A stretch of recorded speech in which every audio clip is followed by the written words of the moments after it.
here we are with Brennan Go again in our nice new table. But we kept the microphones in the same position. That's right, we did. The little boomstick. We got to make it look like the Concorde yoke, you know? Yeah. Got to keep the Concorde yoke. Now it definitely looks like a Concorde yoke. Yeah. It's a big Concorde.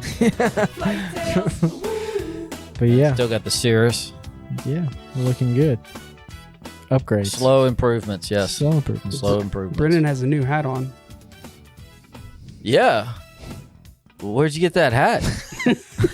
the way you asked this, where'd you get that? Yeah. Yeah, got the new job. Oh. How many hours you got? Almost 1900 now. So Okay. 1870 or 1880, something like that. So got you a job at 1870. Came a long way from 1500. Long way from 1500. Got a new job, and So it only took you 300 more hours. 300 more hours. That's not terrible, I don't think. Well, I will say, very lucky, Yeah. very fortunate, I guess you could say. So it might take a little bit longer than 1,500 hours. Yes, It's not like how it was before where you just 15, I've got a new job. correct, and it's big part is people that you know, kind Yeah. of thing, which is why I even got the opportunity, is because the people that were nice enough to throw my name in the hat for the opportunity. So it's network with people and know some people and keep flying, pretty much. So it's going to take longer than 1,500 hours, though. How many hours was John at? Probably around the same as me. That's what I thought. John went somewhere at about 18. Well, he's flying chickens now. Yeah, John Yeah. flies chickens Yep. and dolphins. And yeah, that's And- right, dolphins. I keep thinking Yeah. goats or something. It's but a zoo. It's a zoo. He yeah, flies it's a mobile zoo. Yes, This is what- that's right. people show up to a Metroliner and there's just animals. It's like bears and cat and I dogs. just pictured this. It might be a new job, a new business opportunity. I mean, why have we not thought about this I sooner? don't Why do we know. have zoos on the ground? Yeah.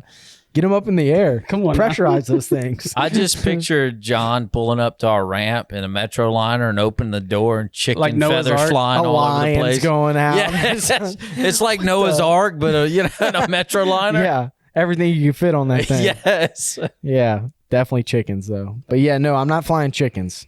No. Fortunately. you're flying people.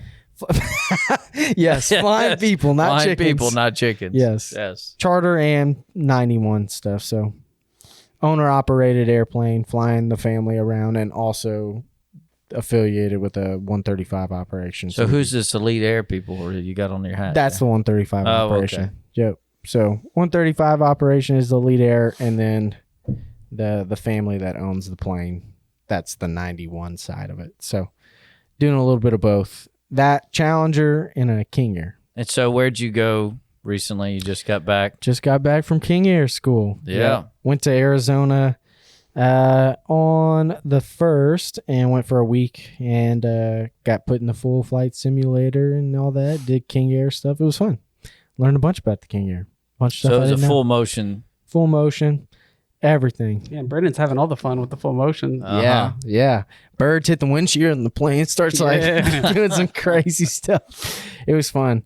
On the ground, it makes you feel kind of sick, but I don't know why. On the ground, it does. But Like while you're taxiing? yeah, That's weird. Yeah. Anytime I got on the ground and started doing stuff, I was like, "Oh, come on, stop!" But yeah, no, it was just the ground stuff, especially at ATP CTP though. The Airbus on the ground was like, okay, Weird. yeah, let's stop this. Yeah, that is weird. Because you're in one spot and you're not moving, but the screens are moving. Yeah. So it's like, okay, this is weird. But yeah, no, it was fun. It was a good time. Got to learn all the systems, learn how the King Air works. Obviously still got way more to learn on it, but have a understanding of the King Air now. So what was like, what was it? Well, you were there a whole week, so you did some ground and some. Yeah, sim. it was always started off with the ground. We did 2 hours of sim every day, and then the rest of the day was usually from like 8 to 3. So we'd have 2 hours of doing a full motion sim, and the rest would just be all grounds, learning the systems, how to do the checks, and preparing you for the sim that you were The going to be next doing. flight. Yeah. Yeah, So if you were doing emergencies the next day, you were going to be talking about all the emergency procedures in the ground the day before. So yeah. it was fun. It was a good time. Fly the plane fine, I think, but still a lot more to learn on it. It's a good base to start with. So in the emergencies, what did you do? We're going straight to the emergencies. I want to know about these emergencies. It started Everybody off. wants to know about the emergencies. Started off benign, nice and easy and nice calm. and easy. One engine failure. Yeah, like a generator or something. Yeah. Went offline. Okay. Yeah, that's like, easy. oh, why'd your generator not work? And it's like, oh, just something happened. The engine's still working though. Right generator taking the load. You're good. Just land as soon as possible. Then it progressed to like, okay, engine failure, like V1 cuts. Yeah. Engine failure right when you rotate. Then it progressed to engine failure with other problems. And then it progressed to engine failure with generator failures, with bird strikes, with catching on fire. Yes. And both of your engines going out at that point. So, yeah. This slowly progressed. To so they had thing. it, but didn't you say it was in the traffic pattern? Yeah, so it started off where it was, we were flying, we took off, the engine failed. Well, no, the generator failed. So then we had to figure out why the generator failed. Well, it was because the engine failed. Yeah. So then we were coming back around, and then we hit birds. And then when we turned downwind, we got a right oil pressure light. So then I was like, oh, what's that? Well, the right engine failed. And then we don't have engines on the downwind. And then it caught on fire. So we were doing all kind of stuff. That was probably not the first day, though. No, that was the last day. Okay. That was the last day of sim training. Yeah. It was like you told me in the past. It's like when you're doing decent, they'll start throwing more stuff at you. Yeah, they just now, if you can't do the engine failure, they're not going to throw all that stuff at you. But as soon as you can show them that you can do an engine failure, they'll start adding stuff. What else can he do? Yeah. Yes. Let's see what happens. Let's see how he handles this. But yeah, so it was fun. That's the fun part about doing all that. No, it was fun. It was really fun. And it's kind of like a test, you know? He like he's like, and it makes you feel good because you're like, okay, he's throwing all this at me because I'm doing good. Yeah. And he's trying to make it harder for me. So it makes it harder. And then you're like, well, okay. then you know you can handle it too if it actually happens. Yeah. Hopefully you don't have a bad day like that. Yeah, but no. Like you said, like he was saying, 99.9% of your flights are going to be point A to point B. Yeah. And then sometimes you'll get these little things. Yeah. But we'd rather train for those things now. So, and they send us back every year to do it. So that's a good thing too. Yeah, that's good. We'll get to go do recurrent training, even though we don't, I guess it's for insurance. Probably, yeah. The insurance wants to see you do that every year. So they'll at send least us go back. through those emergencies and stuff. They send all because of us you back. get complacent going from point A to point B. Yeah. And you just get used to your with normal a bunch thing. of flights that nothing ever happens. Yeah. And then you go back to the sim. Yeah. And then they throw everything on you. Yeah. He actually told me when we were flying, I was like, how am I doing? And he was like, oh, you're doing fine. We haven't crashed yet. And I was like, crashed yet? He was like, you'd be surprised. You'd be surprised. He's saying that one guy comes back every year. He was like, he at least crashes it one time every year. I was like, gosh. geez, he's flying this thing. Well, it wasn't really a check ride, was it, at the end? It was more like a... No. Because you're not... Well, that plane's not used for charter, right? It's not used for charter, and it's not a type rating. It's too small. So if he was in the 350, then you'd have to get a type rating. Yeah. But it's a 90, so it's the smallest one you can be in. So no type rating. It was just training, learning how to fly the plane and know what you're doing, because there's a lot of stuff to know what to do. It's not as automated as all the other stuff. No, it's old. It is. It is. Apparently, I have one of the newer ones. But yeah, this one. I don't know what year like the 90s were built. I guess they're still building the them. 60s, I think, is when they first started making the 90s, or the late 50s, or something like that. Yeah, but are they still making them? Or are they the 90s? Yeah, I think so. Okay, I'm not sure though. When I was logging all the stuff for the full flight sim, I mean, I saw a bunch of different model numbers we weren't talking about. So yeah, I was in the Bravo, so it's a newer one, I guess you could say. 1990. Yeah, yeah. So it's not like super, super old, but it's a little bit newer than the, than the Alpha. The Alphas are like way. Well, the first ones. Yeah. Yeah. We watched some videos on those, and those, gosh, I can't think of his name now, but we watched a video of this guy who flies King Airs a lot, and he's got videos on YouTube of him. Tom Clements. There it goes. Tom Clements is like flying King Airs forever or whatnot, and they got videos of him in like the early 2000s or the 90s flying King Airs with like steam gauges and stuff like that. Yeah. It was like, oh yeah, that's flying. Yeah. I got a G1000 in mine, so it's You got all the fancy stuff. the easy stuff. Yeah. He didn't have none of that. Yeah. But it was fun though. It was a good learning experience. What's the next? Challenger school? Yeah. Yeah, Challenger school. So how long is that going to be? 3 weeks. 3 weeks. 3 weeks. Yeah. Where are you going for that? Newark, New Jersey. Newark? Yeah. Newark. Yeah. I've never heard of Newark. Yeah. Apparently that's the right way to say it. Oh. What? Oh, is it Newark? Newark. Yeah, Newark. That's my wife. Oh, okay. My wife's from Newark. So like I was like, wait, I always thought Ryan, Newark. they never say Newark. you've heard of Newark. I've Yeah. heard of Newark. Newark. Newark, New Jersey. Newark. That's how they say it. Oh. Yeah. Well, that's because they got accents. Yeah, they're from Yeah. there. Yeah. So Brennan's going to come back with an accent. Yeah, that's right. yeah, no, it's cool. I get to go up there and I'm gonna go hang out with her sister and her boyfriend for a little bit. They want to go out to eat somewhere that they like in New Jersey. So I'll get to go visit with her family while she's got to stay back in Louisiana. Yeah, watch the kids. She just called and she seemed really happy about everything you're doing. Yeah, she's I don't know if she is, but she might come up one weekend. She might fly out there for a weekend and hang out with me, and then go hang out with her, because I'm probably gonna be studying. Yeah. But she's probably gonna. I don't know if she is. I've mentioned into her. I was like, why don't you get the kids to my mom and just come in hang North? out. Yeah, I'll be by myself. Yeah. I tell you that going places by yourself sucks. Yeah.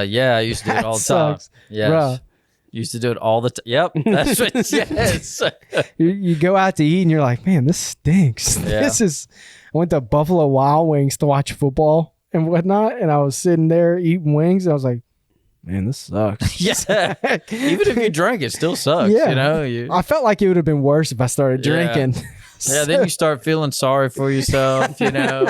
You think your life choices. Yeah. And then yeah, everybody's like, contemplate- everybody at the bar there is like, look at that guy at the end drinking by himself. Yeah, that's right. I didn't want to be that guy. So I just was like, yeah, I'm not going to do that. I'll just eat my wings lonely and call it a day. But yeah, no. And then, you know, what you're going to do, you're going to go back and watch TV. Yeah, I'm serious. You know? That's all. Fortunate enough, I had stuff to study. Yeah, So there you it's like go. I kept myself busy with that. But man, the last day was awful. Like everything yeah. was done and there was Yeah. nothing else to study.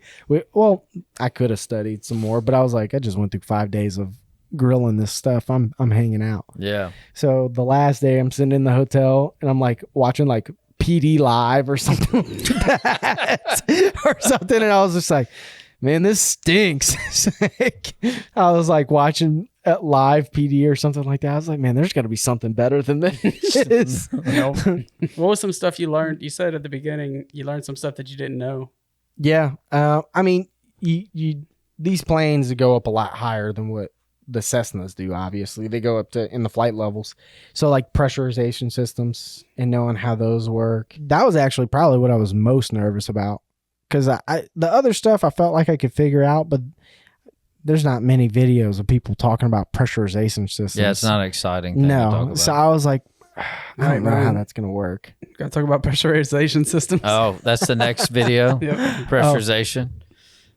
It's going to be boring. It was good training, and I didn't understand the needles and whatnot. So now that we went through it and understood it, it's not hard. You No. take off. When you take off, you set the altitude that you're going to climb to, and then there's a big needle that tells you what altitude you're at, and then there's the little needle tells you what altitude you're at, and then the big altitude tells you what the pressurization is in the cockpit. And so I mean, just it's as adjust it simple as as you that. go. Yeah, and then when you go back down, you set it back to about the altitude that you're going to land at.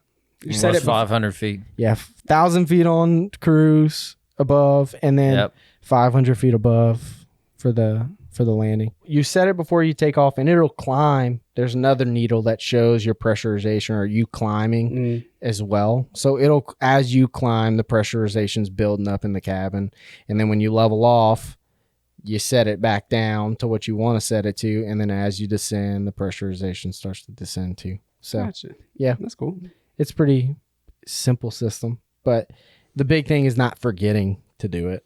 Oh, you'll notice it. Oh yeah, yeah, yeah. You'll be landing and your ears will pop and you're like, oh, what happened? When it feels Yeah. like your head's about to Oh. explode. Yeah, Yeah. I forgot to set Yeah, it. because those valves that take out all the air from the cabin whenever you get weight on the wheels.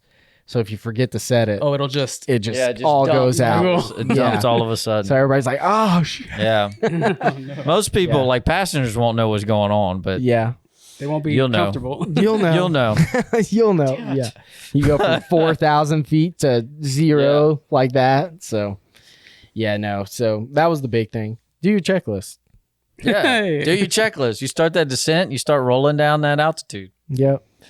Yep. I will say, you preach stuff to people, and you're like, man, I'm preaching it because all these guys are saying it to me. Yeah. But then when you do it, you're like, okay, I really should preach it. I'm glad I was preaching it because I really needed to be doing this. Because I mean, there's so much stuff that's in that plane compared to a Cessna. Whenever like a descent checklist in a Cessna is 4 items, and a descent checklist for a King Air is like 10. Yeah. And then there's intermittent things too, like 18,000 do this, at 10,000 do this. Yeah. So it's you're constantly doing stuff as you're going down. Yeah. So do your checklist. Do your checklist. Yeah, or you'll forget and bust your passenger's So eardrums. hopefully they have you fly that plane after once you start working. Oh yeah, no, they Not long after. I mean, because if you don't do it right away, you'll start forgetting stuff. From my understanding, as soon as we get done the schedule, if there's a King Air flight, I'm gonna do it, and John's gonna be with me, the chief pilot, and until he checks me off and he says I'm comfortable, I'm good, and when I feel comfortable, then I'll start doing single pilot that's good. stuff Yeah. and flying it by myself for all the other trips and whatnot. But pretty much all the King Air stuff is gonna be me. Yeah. And then the Challenger stuff obviously has to be both of us. But yeah, no, it was really fun. I was appreciative that I did that first Yeah. compared to the Challenger. I think Challenger is going to have its own things that are going to be hard, but I think the amount of things that I have to do in the King Air is going to prepare me for the amount of things that I'm going to have to do in the Challenger, at least. Challenger has a screen that tells you what to do. Yeah. I mean, Cast messages. Yeah, it makes it probably pretty easy. pops up a checklist, so you don't even Yep. need to yep. go looking for it. You're on the runway about to go take off. There's 5 items that Yeah. pop up on there, and when you turn them off, they disappear. Mm-hmm. So it's like your checklist is right there for you. You don't even have to worry about it. You Just got to remember. you just got to look. Just got to look. just got to look and You do it. look ahead right there on Yeah. the screen. Yeah. So, and there's a bunch of stuff. If you're doing dumb stuff, they'll tell you. It says, "Hey, dummy." Yeah. That's high tech. Yeah. It's like, Hey, hey, dummy. hey, stupid. Your door's still open and your left engine's on run. Why? Let's fix this. Yeah. Forgot to put your flaps in. Yes. Or you put your flaps in too early. Yes. You're too fast. Yeah. So it flies itself. Pretty much. Pretty much. Pretty much. It's kind of like a Cirrus, but like the newer Cirruses. It flies itself until it Until doesn't. something happens. Yeah. Then you got to know what to do. Yeah. Yeah. But yeah, no. From what I've understood, I've talked to 4 or 5 Challenger pilots now because I went to the training in Florida for the in-dock stuff. They all said it's a highly automated airplane, and it's really easy to fly once you get comfortable. Yeah, I was going to ask you, what'd you do in Florida? I went to do in-dock stuff, basic paperwork. With the Ooh. Elite Air? That's why I got sweat. Yeah. Yeah. You should have got a pullover and a... I did, but I wasn't going to do all that. You should have wore that. They gave it to me. It was for free. Yeah. So, I mean... You got shoes and shorts. No, it was just it wasn't a pullover. It was a polo. A new case for your phone. Yeah, everything. Yes, Elite Air, everything. They gave me a new car. A new actually. car? Yeah, it's got Elite Air on the side. My work car. Yeah, I actually drove back from Florida. Yeah. But Speaking of Elite Air, I have to do my 30-second. Yes, I have to do a commercial. 30-second ad on Elite Air. Elite Air. Wow. That guy's got a radio voice. But no, we did basic stuff, like all the 135 stuff, where here's all the rules for 135. Take a test after and tell me that you know how to do it. They did their op specs kind of stuff. And I talked about all that. Yeah. They have a couple things that are a little bit different than some 135 things, apparently. Apparently, they're approved for like visual inspections for icing conditions. Oh. Yeah.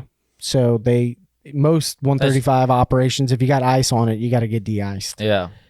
For us, if you can get the ice off and you can visually inspect it 5 minutes before departure, you're good to go. Oh, okay. So that's good cool. because that de-icing's expensive.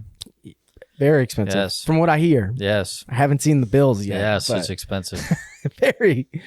But they said we're approved for VFR flights too, which I don't see why we would be doing that too often. No, you're going to stay. I mean, unless it's a short flight. Yeah. But. And the other thing is we're approved to cancel IFR before we touch down. So that's good. Yeah. When you're going all to those untowered airports and whatnot. Yeah. Makes life easy. Yeah. Don't have to call flight service. When it's skies clear. Yes. 10 visibility, I can just cancel in there and not have to worry about calling somebody up whenever we get on the ground. Yeah. So there's a couple things. Their SOPs and what they're approved to do is a little bit different than some 135s, but for the most part, it's the same. I mean, it's like those little bitty things that are different. Got to do weight and balances every flight, which you should be doing every flight. Yes, you're supposed to do that anyway. Yeah.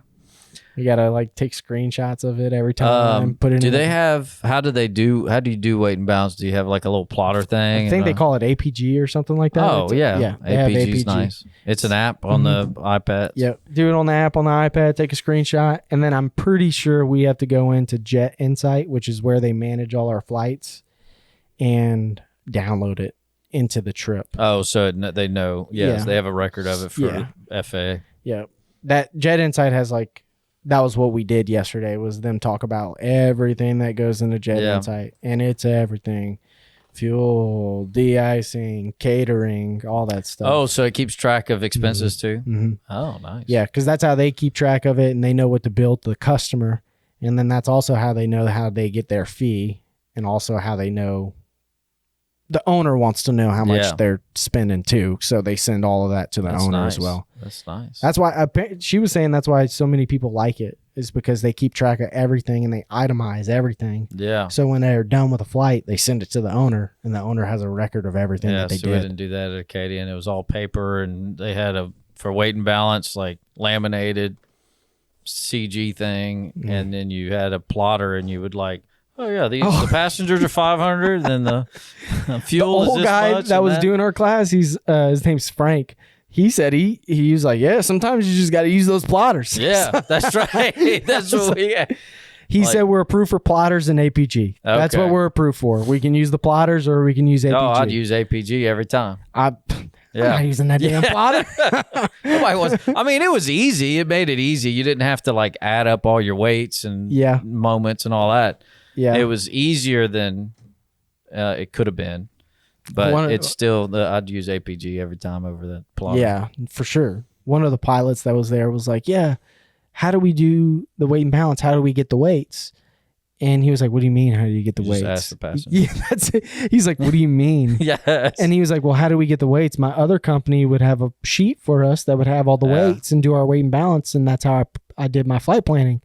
And he was like, "What world did you live in?" He's like, "I've worked at 3 different 135s, and none of them did that. That was a nice operation that they did." He said, "Yeah, you just ask them." Yeah. He was like, "Well, how do we not be rude?" He's just like, I think the Frank guy was like, "I always say, what's your traveling weight?" Yeah. And that's a nice way to put it to him. Traveling weight. Yeah. What's your traveling Never weight? heard of traveling weight. Yeah. What's your traveling weight? Yeah. Where are you? Hey, how much you weigh? I'm 120. 185. Oh, yeah. 185. Apparently, you get ramp checked. And if you get ramp checked by the FAA and you have, he said they've had people that have the box still and the scale's still in the box all wrapped up. And they're like, hey, oh no, how'd you get all these weights if the scale is crazy still that in you're the so good box? at wrapping and putting it back in the box. Yeah. So, yeah, have a working scale with batteries that work. Oh, it's still in the plastic in the box. Yes. Yes. Everything. Not even out the wrapper. Yeah. So take it out the wrapper and weigh the passengers in your That's bags. like some of our students with the books they get. Yeah, still they in the leave wrapper. it in the wrapper. Take that thing out, bro. You know that you learn so much just by taking it out the wrapper. Yeah, yeah. You've already learned something. Wow. Yeah. That's impressive. Yeah. But yeah, we everything's by the book. 135 for most things. I mean, there's a whole bunch of more regulations. It's all kind of regulations of what you can and can't do that are more restrictive than 91 flights. Like you can't take off on runways that don't have more than your stopping distance or whatnot for the airplane. So it's a bunch of you're flying people. Yeah. And they're paying good money. Yeah. So gotta be a little bit more safe. Yeah, more strict. Yeah. Which most people should probably just be more strict to begin with. Yeah. Probably they should operate more like 135. Yeah. Which is why we do operate like a 141. Yeah. We're a 61, but you guys are doing it more strict so that students get a better experience. You should be that way. Yeah. Well, we definitely need to have you back after the Challenger training. Challenger training for sure. King Air stuff was fun. Fly a King Air. Because I'm kind of curious to see what they go through in your training for Challenger. No, yeah, that's going to be, I'll come back and tell you then all I've about never it. flown Challenger, so it'd be kind of cool to hear about all what the Challenger has, the systems and all that stuff. I was about to say. We'll get a whiteboard so you can draw out the fuel system and go through a check ride and then come back and do another check ride. Yeah, do another check ride. Yeah. Yeah. So this is the fuel system. The electrical system has these 18 bus ties. Yes, perfect. Get your ATP, CTP done too. Yes. That's what helped him. That was a plus. They were, when I told him I had it, he was like, "Oh, that's great." Like, I don't care. He didn't even know that I had it. Yeah. So he was like, "Oh, that's cool." And I asked him, I was like, "I'm gonna be able to get my ATP in the Challenger, huh?" He was like, "Well, I think." You should be able to. Yeah, he said the check ride for a PIC type rating is the same as an ATP type rating. So it's just different boxes to check and different paperwork or something. Yeah, different paperwork. So should have an ATP type rating in the Challenger after. Awesome. Bye, guys. Flight Tales, woo-woo. If you've made it this far, you've listened to the entire episode, and for that, we would just like to say thank you, and we hope you enjoyed it. If you have any questions about today's episode or suggestions for future episodes, just leave a comment or message us, and we'll do our best to answer. If you'd like to check out some fun aviation videos, check out our YouTube channel at Owens Flight Training. Or if you'd like to get more information on becoming a safe, knowledgeable, and confident pilot, just head over to our website, owensflighttraining.com.